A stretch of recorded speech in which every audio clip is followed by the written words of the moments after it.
Olá!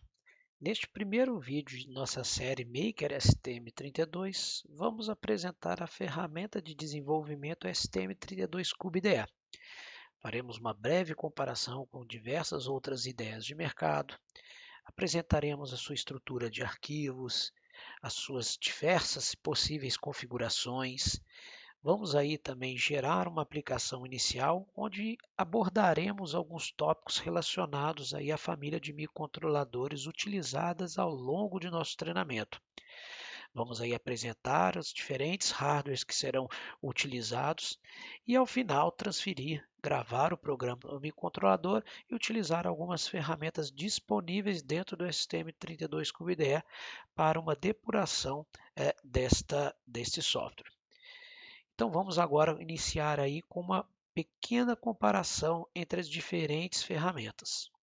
A primeira comparação que faremos entre a IDE STM32, diferentes possibilidades no mercado para se trabalhar com os microcontroladores STM32. Aqui inicialmente falaremos do Arduino IDE. A Arduino IDE ela é uma opção bastante popular para programação de microcontroladores STM32, especialmente aí para iniciantes. Ela tem uma interface aí bastante simples de usar, uma comunidade bem ampla e aí diversas bibliotecas disponíveis. Entretanto, sua integração com as ferramentas específicas da ST, como o STM32 Cube DX, por exemplo, é bastante limitada. E as capacidades também aí de depuração são menos avançadas comparadas aí a ideias profissionais, como o STM32 Cube IDE, o Keio MDK, a IDE IA, entre outras. Por ser gratuito, ele acaba sendo uma boa escolha para prototipagem rápida e para projetos educacionais. Outra ideia bastante conhecida é o Keio Microvision, né? Essa ideia ela é amplamente utilizada aí para desenvolvimento de STM32. Ela possui aí uma integração sólida com middlewares e bibliotecas adicionais. Possui também aí, que é bastante interessante, ferramentas bem avançadas de depuração, facilitando, por exemplo, a análise de código, né? Embora exija-se uma licença paga. Essa plataforma, no caso, então, ela é bem recomendada para desenvolvedores que buscam recursos profissionais e um suporte bastante robusto para aplicações embarcadas. Outra ideia bastante conhecida é o IAR, Embedded Workbench. É uma ideia bastante poderosa. Ela é bastante reconhecida por ferramentas aí avançadas de análise, otimização de código, ou seja, ela é uma ferramenta bastante ideal aí para desenvolvimento profissional com STM32. O suporte para depuração em tempo real, ele permite aí identificar problemas de forma bastante rápida, mesmo em sistemas embarcados complexos. Apesar de ser uma solução paga, ela oferece versões de avaliação para que desenvolvedores possam testar suas funcionalidades antes da sua aquisição. E, finalmente, o STM32 Cube IDE, que é a ferramenta que nós vamos utilizar ao longo desse treinamento. O STM32 Cube IDE ele oferece uma integração total com as ferramentas da ST, especialmente o CubeMX, facilitando a configuração do hardware e periféricos. Suas funcionalidades de depuração elas são avançadas, permitindo a análise detalhada do código. E o que é legal? Sendo gratuito e oficial, ela é uma escolha bastante popular para profissionais que trabalham com STM32, combinando facilidade de uso e recursos avançados. Muito bem, em relação às ferramentas que utilizaremos aí ao longo do nosso treinamento, né? Já aí comentamos do STM32 Cube IDE, que é a principal ferramenta de software que utilizaremos. Importante frisar aí que todas as ferramentas de software que utilizaremos aí ao longo desse treinamento são ferramentas disponíveis gratuitamente. Isso é um ponto muito importante. Já em relação ao hardware a ser adquirido aí para o melhor acompanhamento aí das nossas lições ao longo desse treinamento, a gente vai utilizar aí hardwares com custo muito interessante. para aí, profissionais, estudantes, né, makers. E uma, uma loja que eu recentemente encontrei aqui na internet, que eu gostei bastante aí, de algumas plaquinhas que eu tive a oportunidade de adquirir dessa loja, né? Aqui não é nenhuma propaganda, é porque realmente eu já utilizei algumas plaquinhas desse fabricante e em todos os casos que eu tive a oportunidade de utilizar, eu tive aí muito bons resultados em relação à construção dessas placas, né? Então, eu decidi fazer esse treinamento com uma delas, desenvolver esse treinamento com uma dessas placas.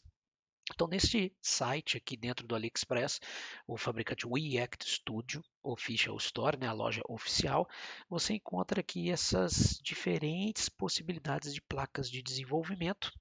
Você também aqui tem a cabos, né? Nesse caso aqui, você pode comprar os cabos tanto direto do fabricante quanto de outras lojas, né? E também aqui ele tem alguns módulos dedicados, né, do próprio fabricante, né, desenvolvidos pelo fabricante, e módulos também que você encontra em outras lojas aí pela internet. Então aqui dentro dos cabos, né, eu vou aí utilizar durante o meu treinamento, né, e eu gostei muito da qualidade desses cabos USB para alimentação. Então basicamente eu utilizo dois cabos para alimentação. Um cabo eu utilizo para alimentação da placa de desenvolvimento, né? Então a própria USB do meu computador, eu alimento a placa de desenvolvimento. E também, né, um outro cabo USB eu utilizo para a alimentação e comunicação também com o gravador e depurador, né? Que eu vou mostrar posteriormente. Lógico, né, um outro recurso muito importante, né, muito utilizado aí para conexão entre a nossa placa de desenvolvimento e os diferentes periféricos, né, as placas de expansão, são esses jump wires aqui da linha Dupont, né? Então, existem vários fornecedores, né? Aqui eu tenho jump wires aqui de boa qualidade.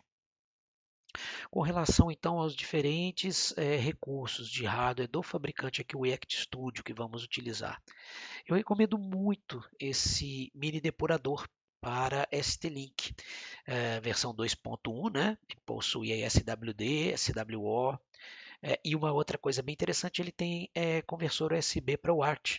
Então eu já utilizo esse próprio gravador conectado com a placa de desenvolvimento, né? Com a interface UART que eu estiver programando, e a gente vai ver ao longo do treinamento bastante sobre isso, né? Sobre esses recursos.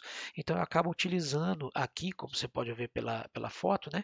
Os pinos de TX e RX e GND para a comunicação UART com a UART disponível, uma das UARTs disponível na placa de desenvolvimento. E, em paralelo, eu tenho a conexão aqui SWD para depuração e também para transferência de software para o microcontrolador. Muito interessante, né? Então a opção utilizada é para STM32, ok? Então ela tem essa construção, essa carinha que é muito bacana esse depurador. É claro, se você já tiver um gravador, né, um ST-Link, um depurador, utilize ele, não é necessário fazer aquisição. Aqui é apenas uma sugestão com custo muito interessante.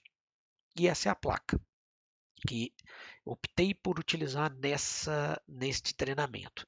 Uma placa bem legal, bem pequena, então ela pode ser facilmente portada para os seus projetos, né? Você pode pegar essa placa, soldar diretamente aí na sua placa de periféricos do projeto que você estiver utilizando, por exemplo, que ela tem um tamanho muito reduzido. Uma coisa legal, ela já tem aqui uma entrada para cartão SD card, então ela já tem aqui um slot para SD card e muitos pinos, né? Ela tem aqui ela é baseada no STM32H562RGT6.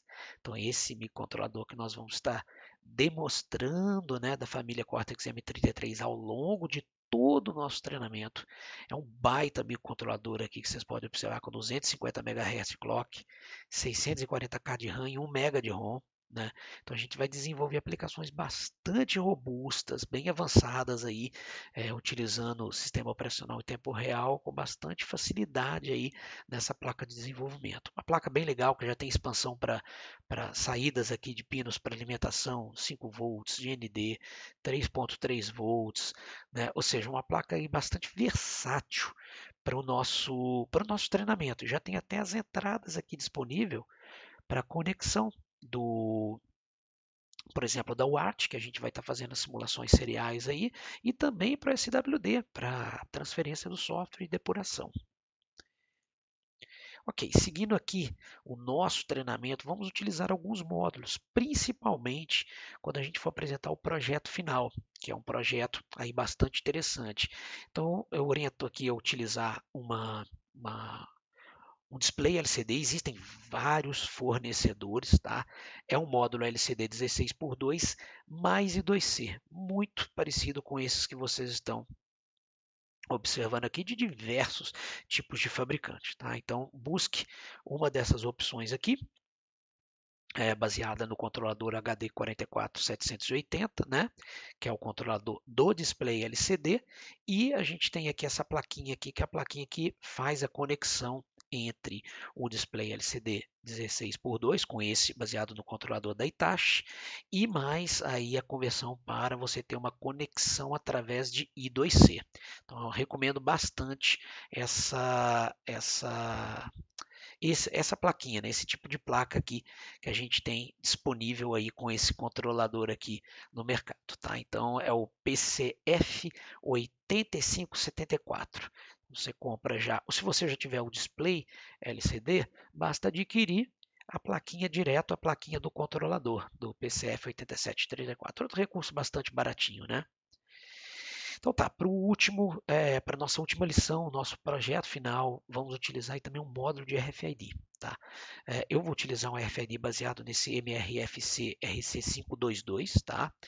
Então tem também aí várias lojas que fornecem com diferentes preços, né?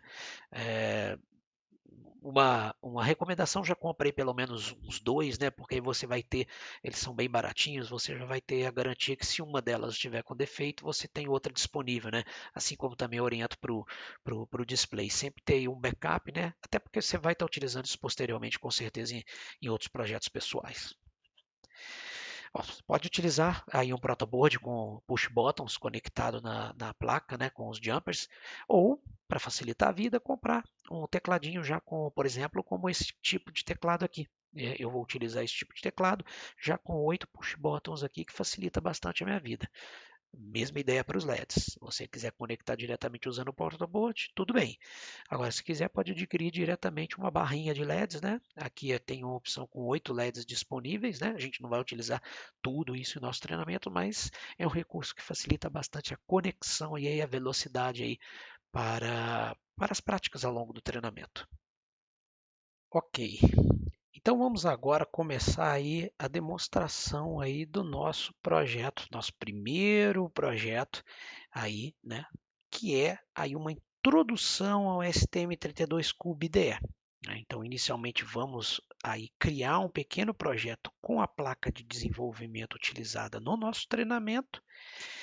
Vamos utilizar esse projeto em modo de depuração, entender algumas ferramentas, né, alguns arquivos gerados dentro do STM32Cube IDE e avançar em alguns temas aí bastante interessantes aí com relação ao hardware do microcontrolador Cortex M33 utilizados nesse treinamento. A primeira instrução, né, a primeira ação que eu vou pedir para todos vocês é criar uma pasta dentro do C2 pontos e eu vou nomear essa pasta como Maker STM32.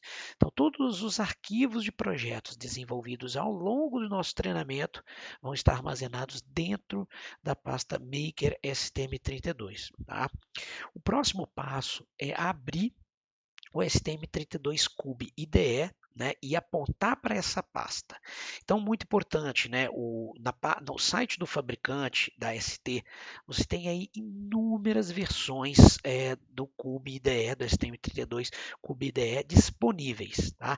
Nesse treinamento, né, eu estou utilizando a versão 1.19. Vocês vão observar aqui, tá? É a versão que eu estou utilizando nesse treinamento.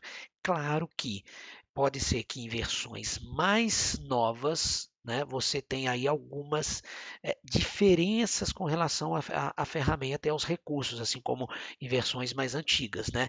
Então, muito importante, né? Aqui eu estou utilizando uma versão, né, a versão 1.19 do STM32 Cube IDE. Então, se você tiver a possibilidade de utilizar, até por questões de treinamento, a mesma versão, é o recomendável, tá? Então vamos lá, vamos apontar para C2 pontos barra Maker STM32. Então nós vamos apontar o diretório de workspace do nosso projeto, o diretório recém-criado em C2 pontos. E vamos aqui mandar executar aqui a nossa aplicação. Então o CubeIDE ele vai começar a ser carregado, né? Então a gente já tem a carga da ferramenta, ela está sendo carregada. Eu vou mostrar para vocês aqui assim que ela iniciar, que ela abrir, né, porque ela está sendo carregada numa outra tela, em outro monitor. Então já vou movimentar ele aqui para o monitor de gravação para vocês observarem. Então, primeiro ponto, assim que eu criei o projeto nesse workspace, então movimentando para cá, vocês já vão observar, ele já criou imediatamente um arquivo .metadata. Então aqui ele já vai armazenar todas as informações com relação a esse projeto, né? Ou diferentes projetos que a gente pode criar vários projetos dentro de um workspace, por exemplo. Tá? Então é muito interessante, né? Aqui na ferramenta 1.19, né, assim como demais, um local muito interessante, né, são esses links, tá? Aqui dentro da aba Information Center. Então, na aba Information Center, eu tenho vários recursos bastante interessantes. Tá? Eu tenho aqui o portal do CubeIDE, como a Wiki. Tem alguns vídeos também disponibilizados no canal do YouTube do próprio fabricante. Né? Então, tem muitas coisas interessantes. Dentro aqui, né, o que eu recomendo aqui de imediato é você acessar a parte de manuais. Então, aqui nessa aba de documentações, né, é interessante aqui você tem diversas opções. Então, guias de instalação do STM32 CubeIDE, Start Guide, né, Quick Start. E, por exemplo, aqui um documento muito recomendado, é o documento de User Guide. Aqui no User Guide você tem aí um documento bastante extenso, uma documentação muito robusta desenvolvida aí pelo fabricante, né, pela própria ST, onde você tem aí todas as possibilidades de configurações, né, de menu de ferramentas aí do CubeIDE. Então aqui é uma documentação muito rica e muito necessária para o desenvolvedor. Então se você tem qualquer dúvida com relação a algum recurso da ferramenta, é essa documentação aqui, esse documento, esse arquivo que você deve procurar. Tá? Então você tem diversos outros recursos aqui de documentos disponíveis com relação ao ST-Link, por exemplo, com relação ao Make, né? Você tem aí muitas informações aqui com relação a todas as necessidades, todos os documentos necessários aí para entender não somente aí as informações relacionadas à IDE, mas também em relação às ferramentas e bibliotecas que são utilizadas por debaixo, por dentro aí da IDE. É bastante rico e eu recomendo que você tenha aí sempre acesso aí a essa aba de Information Center, porque aqui vai estar disponibilizado aí, né, sempre esses recursos, né? Então, por exemplo, aqui a biblioteca de runtime, né, a biblioteca C++, a biblioteca matemática, Math Library, né, do preprocessor aqui, o GNU C preprocessor, entre outros documentos que são bastante aí relevantes para o desenvolvedor. Tá? Muito bem, então vamos iniciar aí já o nosso primeiro projeto, né? Vamos aí começar. Então, para isso, a gente vem aqui e expande, né, as outras opções da ferramenta. Então a gente deixa aqui no canto direito o Information Center. Você tem a opção aqui de iniciar um projeto diretamente aqui do Information Center. Você tem a possibilidade de importar um projeto, importar um exemplo, então às vezes no próprio site da ST você tem algumas opções de exemplos disponíveis que você já pode importar diretamente esse exemplo. Então às vezes você tem um exemplo disponível para alguma placa de desenvolvimento da ST já aí com as suas configurações de I/Os, né, para os diferentes periféricos usados para aquela placa, por exemplo. E você pode importar diretamente esse projeto para cá, né?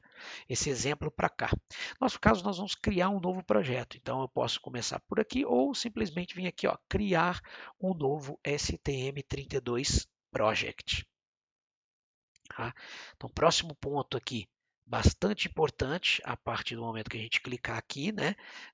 Ele até comenta, né? Se você quiser utilizar uma conexão de internet, você vai ter um resultado melhor de experiência. Por quê? Porque ele vai baixar aí os patches, né?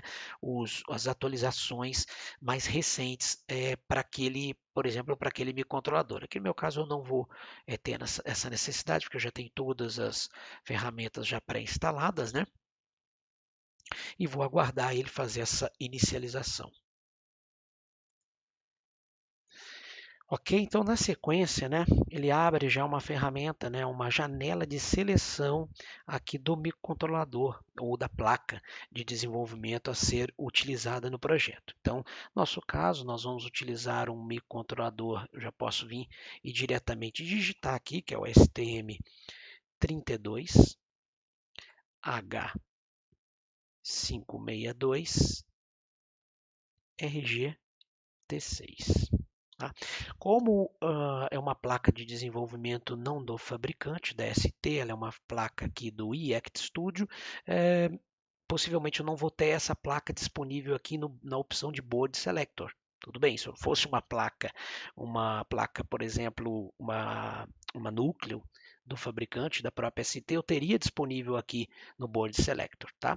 Como é uma placa de um outro fabricante, mas baseada em um microcontrolador da ST, eu tenho que vir aqui disponibilizar, escolher diretamente o microcontrolador.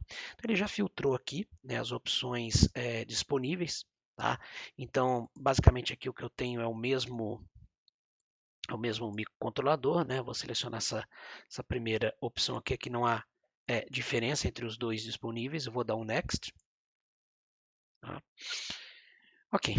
Então, o próximo passo que a gente tem aqui, né, na configuração é dizer qual é o nome do projeto que a gente vai estar criando dentro do nosso workspace. Então, bem lembrado, né, o workspace ele é um repositório onde você pode colocar vários projetos. No nosso treinamento, nós vamos ter 2 projetos desenvolvidos ao longo do treinamento. O primeiro projeto, que é esse projeto que eu vou chamar de FreeRTOS Concepts. Então, aqui nós vamos entender dentro desse projeto, dentro dos exemplos que nós vamos fazer neste projeto, as diferentes características, os diferentes conceitos do FreeRTOS. Tá? Então, ele vai estar instalado todos esses recursos dentro do CMaker STM32. Aqui nós vamos utilizar a linguagem ANSI C. Se a gente estivesse utilizando, por exemplo, linguagem C++, né, em alguns arquivos, né, a gente teria que selecionar a opção C++, tá? Não vou utilizar aqui nesse momento e nem nesse treinamento a opção de segurança, né, de dados aqui, o Trust Zone do microcontrolador, né? Vamos aqui configurar como os binários em executável, do tipo executável, e o projeto baseado no STM32 Cube. Tá? Aqui eu posso dar um Next ou um Finish, né? Porque aqui eu vou selecionar na próxima última versão disponível de Firmware Package para o meu microcontrolador. Tá? Então, para a família H5, estou utilizando o último pacote que eu tenho aqui disponível para a família H5. Tá? Vou dar um Finish e aqui agora ele vai criar o projeto, tá? Então, muito importante, o nome do projeto, nesse caso que eu criei, é FreeRTOS Concepts. Esse nome, tá? Ele vai ser usado para nomear a pasta e os arquivos principais do meu projeto, tá? Esse é um ponto muito importante. Onde que ele está localizado, né? Mais uma vez, ele está localizado em C2 pontos barra Maker STM32. É o workspace onde esse cara está selecionado, onde ele está instalado, tá? Então nós vamos utilizar também a linguagem C, que eu comentei para vocês anteriormente.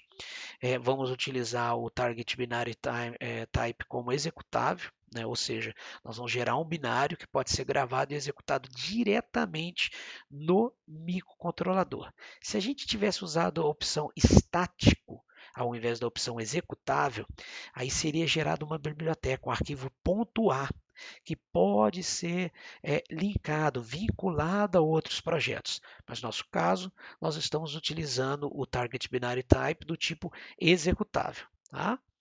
Vamos então aguardar a geração do projeto. Isso leva um tempinho, né? Porque ele vai começar já a criar também todas as configurações para a ferramenta gráfica. A ferramenta gráfica dentro do STM32Cube IDE, que é a ferramenta de configuração do hardware, onde nós vamos de uma forma gráfica configurar os pinos de entrada, de saída, né, os diferentes periféricos do nosso microcontrolador. Então vamos aguardar, porque em breve essa aba ela estará disponível para configuração.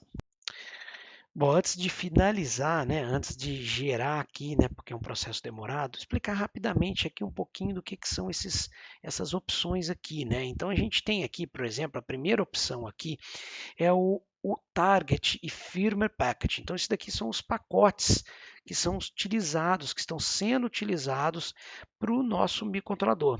É possível baixar aqui em Firmware Update, por exemplo, pacotes mais atualizados. Isso é possível, tá? Então, importante, né? A referência nossa é o STM32 H562, tá? Então, é um microcontrolador que nós vamos utilizar nesse projeto. E o Firmware Package Name, ele é basicamente o pacote de firmware do STM32Cube correspondente à família H5. E a versão ela é fixa, ela não é editável, tá? E a versão que a gente tem escolhida aqui como última versão é 1.5.1, né? Então isso daqui é bem legal, que isso daqui garante compatibilidade com o microcontrolador escolhido. Tá? A localização desses arquivos sempre vai estar localizado aqui em C:\users.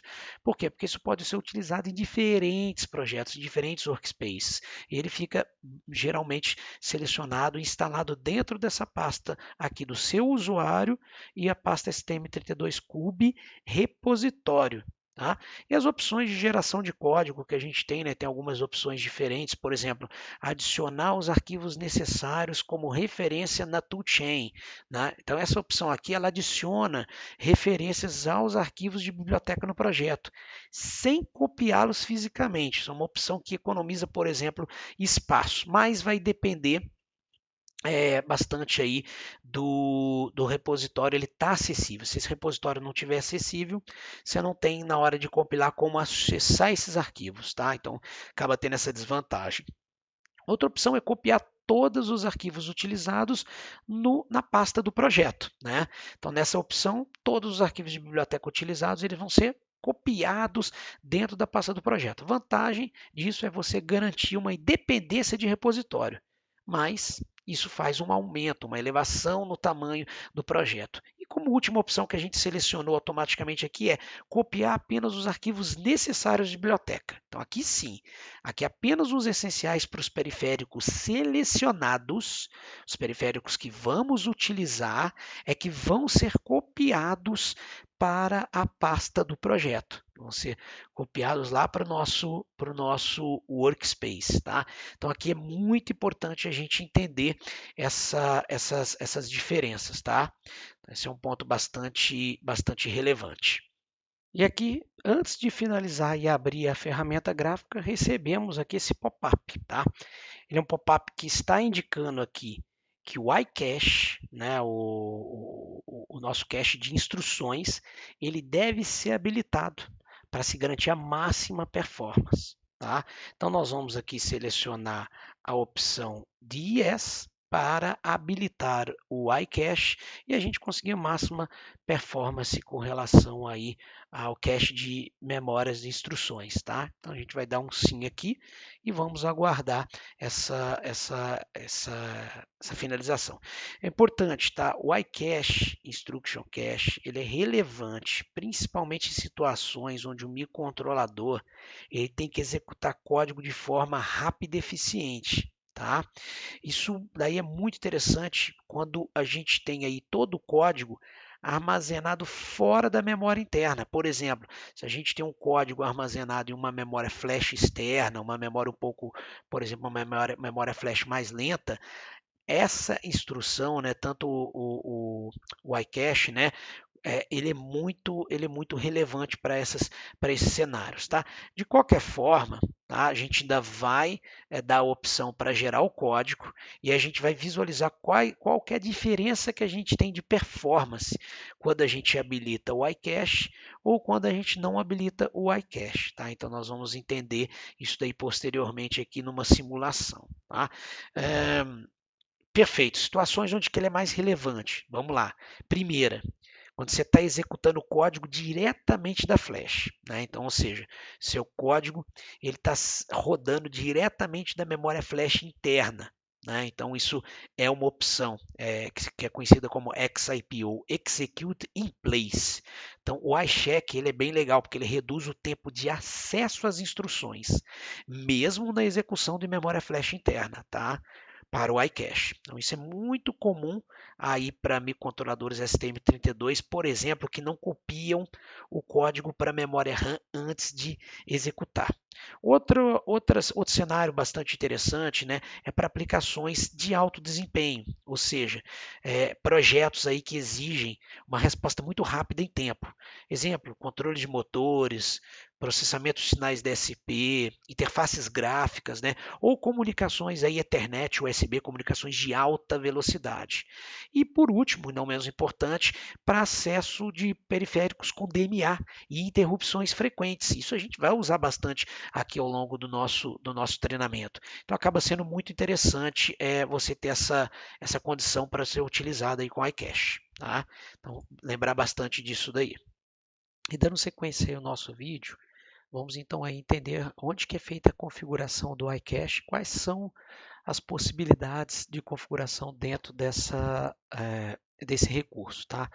Então aqui na área de configuração, né, gráfica, que é a ferramenta CubeMX, que está aqui integrada e executando dentro do STM32 Cube IDE, nós temos possibilidade de configurar diversos tipos de periféricos, né, e de funcionalidades aqui é, é, para o nosso microcontrolador aqui escolhido, né? As bibliotecas, middlewares, né, pacotes de software, etc. Então aqui dentro de System Core, nós temos aqui uma opção que se chama iCache, né, iCache, e aqui a gente vai habilitar então o uso do iCache. Então a primeira coisa que a gente faz é habilitar o Memory Address Remap, e aqui dentro dessa opção de modo, nós temos dois tipos de modos disponíveis. Tá? Então, tá, primeira coisa, qualquer função aqui do Memory Address Remap, né? Aqui a gente pode redirecionar endereços de memória para regiões específicas. Isso é útil quando se trabalha, por exemplo, com memória externa ou mapeamentos personalizados. Tá? Nós não vamos trabalhar nesse caso com memória externa. Tá? Existem dois tipos de cache. Tá? O modo direto, tá? Que é o one way. Né? Ele significa que o cache é mapeado diretamente, ou seja, cada bloco de memória tem uma posição fixa no cache. Qual a vantagem desse modo? Ele é mais simples, ele é mais rápido, né? Porém, ele tem algumas limitações. Qual que é a principal limitação desse caso? É se obter um menor nível de taxas de acerto em aplicações com acesso disperso à memória. Então, nós vamos utilizar a opção Two Ways, né? Que essa opção ela é mais flexível, ela melhora a sua taxa de acerto. Tá? Então, nós vamos usar a opção Two Ways Set Associative Cache. Ok, dando sequência aqui nas diferentes possibilidades, aqui a gente tem, por exemplo, configurações de regiões, tá? O que são essas regiões, tá? Aqui você pode configurar o comportamento do cache para diferentes áreas, diferentes regiões de memória. Então, cada região ela pode ser individualmente configurada. Tá? O propósito principal aqui é que permite para você uma granularidade. O que significa isso? Você pode ativar o cache apenas para flash interna, ou para uma memória flash externa específica, etc. Né? Então, isso é uma coisa bem interessante. E todas essas regiões, né, aqui elas vão estar aqui nesse momento como disable, ou seja, o cache não está sendo usado para nenhuma área de memória. Né? Posteriormente, a gente vai mostrar aqui como que a gente faz essas configurações do cache. Então, vamos deixar nesse momento apenas a opção Two Ways Set Associative Cache.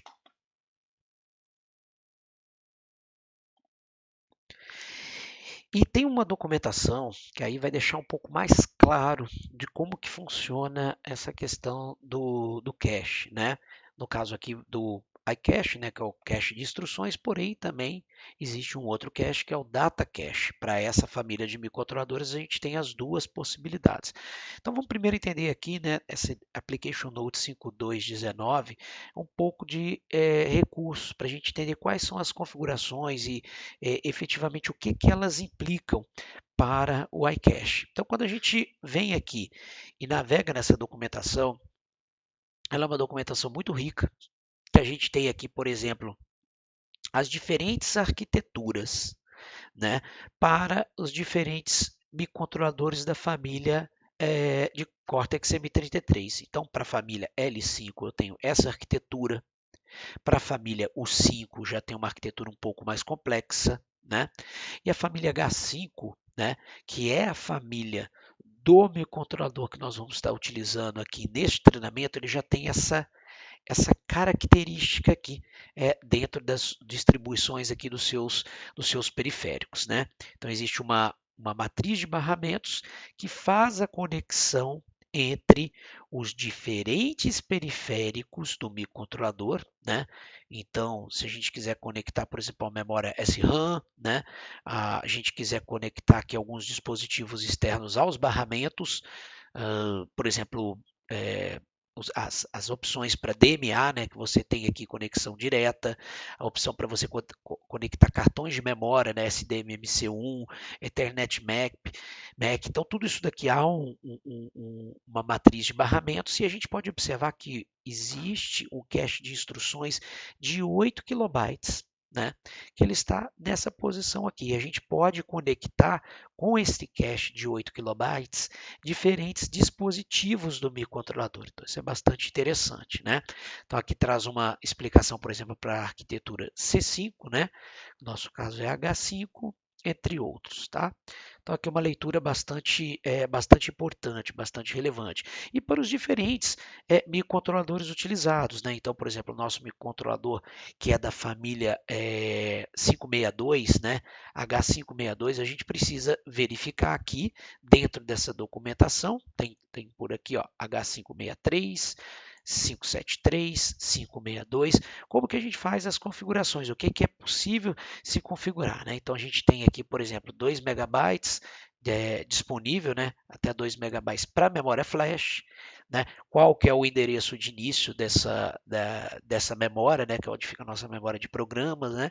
Então é bem interessante, né? E aqui a gente pode observar as diferentes possibilidades aqui de configurações para os diferentes memórias, né, diferentes barramentos aí que a gente vai estar conectando essas memórias, sejam memórias internas, sejam memórias externas também conectadas ao microcontrolador, tá? Então é possível através dessa documentação visualizar né, os endereços que a gente tem, por exemplo, que são cacheáveis, né, que podem permitir aí utilizar esse cache para o acesso à memória, tá bom? Ok, então quando a gente vem aqui tem uma documentação muito interessante, explicando, por exemplo, a diferença de você utilizar one way e two ways, né, o número de linhas que a gente consegue utilizar aqui de cache, né, para esses microcontroladores. Tá? E aqui é muito interessante, né? Quando a gente fala em cache, regiões de cache e aplicações para remapeamento, aqui tem uma informação já muito importante. O remapeamento, ele não é necessário, tá? Para a memória flash interna do microcontrolador e para SRAM interna. Então, o remapeamento ele acaba sendo necessário para memórias externas. Tá? Para memórias internas não é necessário. Tá? Para SRAM não é recomendável e para memória flash, né, memória de programa, aí é bem interessante. Você pode utilizar o cache para você conseguir aí uma melhor performance nas suas aplicações. É isso que a gente vai simular nesses primeiros testes. Nós vamos ver as diferenças de utilizar, por exemplo, o cache para nossa memória flash e não utilizar o cache. Então é bem interessante, né? Então esse documento ele mostra, né, quais que são os benefícios de se utilizar o cache, né, de memórias. Vale a pena aí dar uma lida em toda essa documentação. Então, retornando aqui para a nossa configuração, né? Então, como a gente vai utilizar aí a memória interna, não é necessário aqui a gente fazer um remapeamento, né, das regiões de memória aqui. E por que tem toda essa configuração aqui, né? Então, exemplo, né? O código do seu projeto, né? Ele é armazenado e executado diretamente da flash interna. Tá? Então, nosso caso aqui, nós vamos utilizar a flash interna para todo o nosso código. Então, não preciso fazer esse remapeamento. Eu vou utilizar o iCache, porque eu vou utilizar esse recurso, né, para me trazer uma maior velocidade na minha aplicação, né, trazer uma aplicação que eu vou trabalhar de uma forma um pouco mais robusta nesse acesso à memória, né?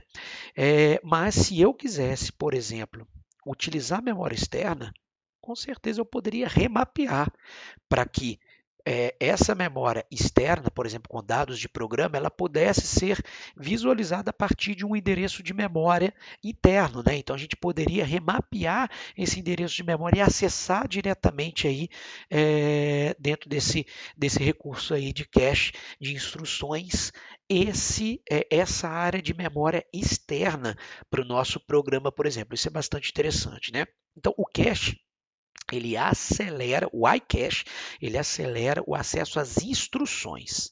Isso ajuda muito aí a principalmente reduzir o tempo de leitura de flash. Então eu posso usar o remapeamento para que parte de uma flash externa, né, onde eu tenha instruções de programa, ela pode ser acessada por esses endereços de memória e utilizar desse tipo de recurso. Bastante interessante, tá? Então, assim, muito importante.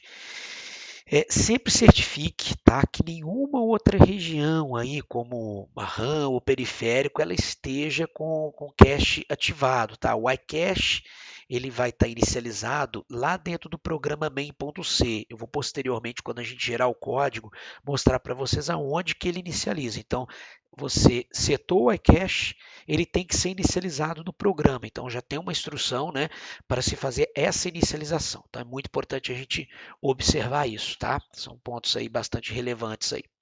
Ok, então essa é a primeira configuração para a gente habilitar o iCache aqui na nossa aplicação. Agora, outra configuração bastante interessante, aqui em RCC, nós vamos habilitar para a nossa placa de desenvolvimento um cristal, né? Então a gente vai habilitar o clock de alta velocidade. Então eu tenho aqui um clock cristal em alta velocidade, no barramento de alta velocidade, e o clock cristal também no barramento de baixa velocidade, tá? Então quando a gente pega aqui e observa o esquema elétrico da nossa placa de desenvolvimento, né, a gente vai verificar que existe aqui um cristal de 8 MHz como oscilador aí principal, né?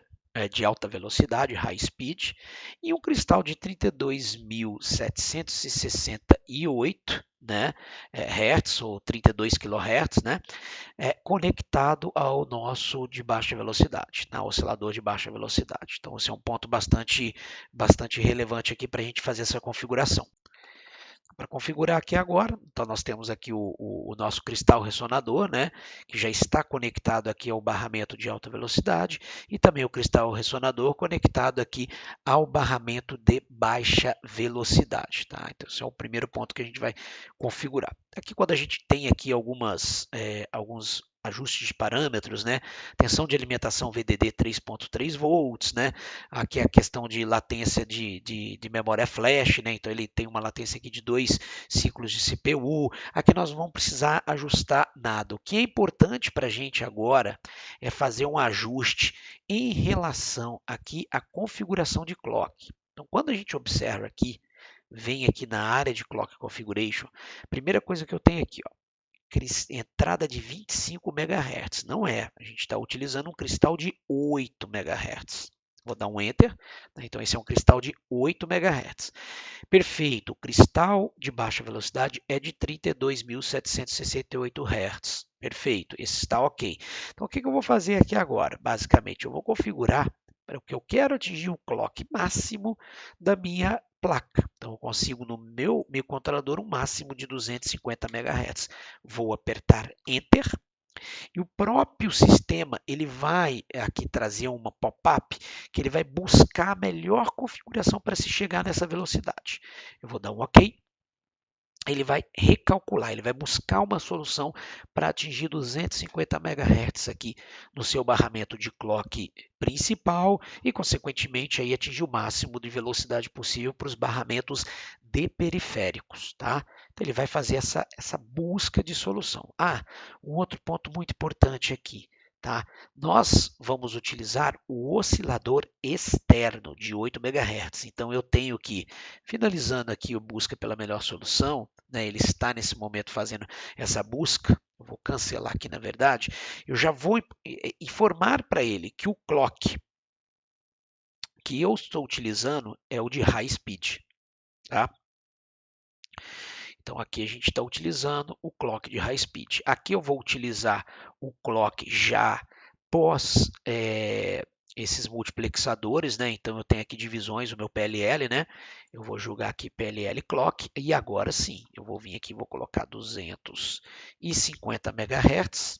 Está em vermelho porque eu estava com a frequência acima do limite do microcontrolador e agora eu colocando aqui 250 MHz, ele vai buscar a melhor configuração dentro deste PLL, certo? E dentro dos demais multiplicadores para se chegar em 250 MHz. Ele está buscando agora esse cálculo, né? A gente vai aguardar porque ele vai chegar nessa solução. Ele vai tentar chegar nessa solução e chegou.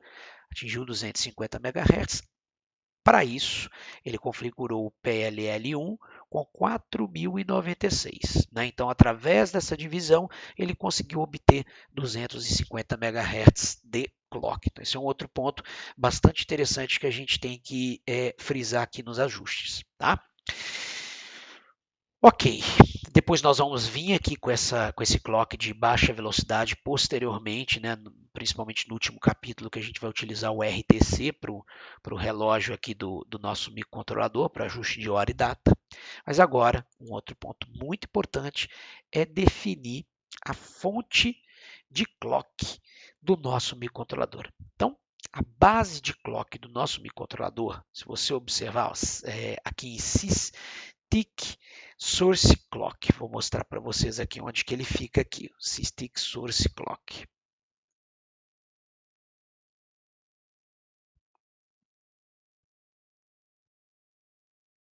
Perfeito, o SysTick Source Clock, né? Ele fica dentro aqui da aba aqui da opção Cortex M33 e vocês podem observar que a gente está utilizando uma fonte do H-Clock. Então, quando a gente vem aqui em Clock Configuration, perfeito. Nossa base de clock do SysTick, que vai gerar a nossa base de tempo aqui no microcontrolador, está baseada no H-Clock. Poderia ser para um clock externo, poderia ser conectado a um clock externo, por exemplo, mas não é o nosso caso. Tá? Então, outro ponto bastante importante aqui é nessa aba Sys. Aqui na aba Sys a gente faz a configuração de qual que é a nossa base de relógio. E é muito importante, tá?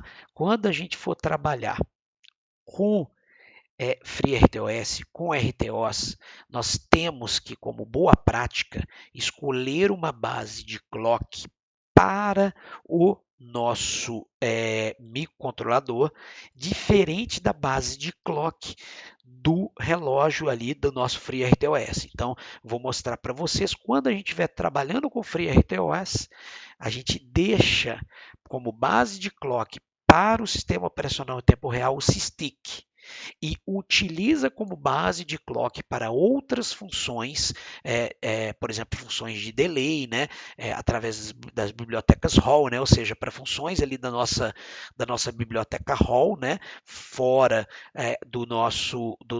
da nossa base de clock do FreeRTOS, a gente usa outro temporizador. Aí posteriormente eu vou mostrar para vocês como que a gente configura isso. No momento, vamos optar aqui pela opção SysTick. Então, nossa base de clock para as bibliotecas Hall, para toda a nossa base de bibliotecas dos periféricos, vai ser atrelada ao SysTick, que está conectado ao HClock. Tá? Que é um clock aqui de 250 MHz. Muito bem, esses são passos bastante importantes. Um outro passo muito importante é configurar a ferramenta de depuração, né? Então, a gente tem aqui, dentro das diferentes configurações da nossa ferramenta, a gente tem que configurar agora uma conexão, tá, para depuração. E onde que a gente faz essa configuração para depuração, né? Vou mostrar aqui para vocês. Na ferramenta, vocês têm aí uma opção para se configurar a gravação e depuração.